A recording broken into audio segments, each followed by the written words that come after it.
మీకు ఈ సినిమాలో క్యారెక్టర్ వచ్చినప్పుడు అండ్ మీరు చేసినప్పుడు మీ అనుభవాలు. ఏం చేసామో మాకు తెలియదు,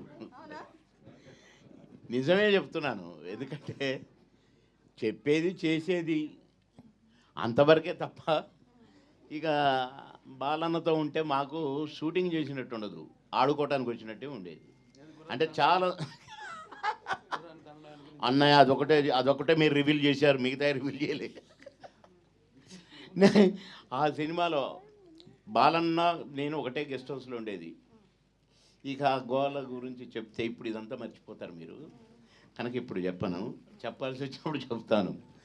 మీరు అడిగిన దానికి అసలు ఈ సినిమా గురించి చెప్పాలంటే బాలన్న 2 క్యారెక్టర్స్లో అసలు అది వర్ణనాతీతం. అంటే బ్లడ్ దానికి నా దేవుడు, నా ఎన్టీ రామారావు గారి దేవుడు, ఇక మా నాన్న మా అమ్మ అన్నగారి అభిమానులు, అక్కడి నుంచి నేను అభిమాని చిన్నప్పటి నుంచి.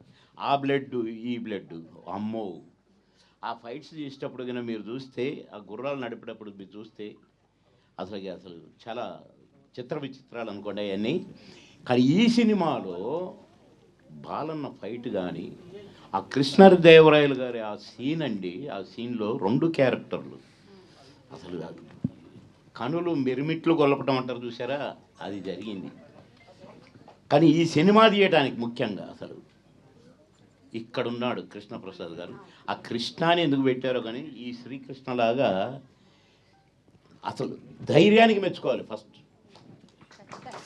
ఆదిత్య 369 ఏముంది అనే అనిపిస్తుంది. కానీ పుస్తకం తెరిస్తే సంగీతం శ్రీనివాసరావు గారు వారు సృష్టించిన ఆ సృష్టి ఇక్కడ కనపడుతుంది.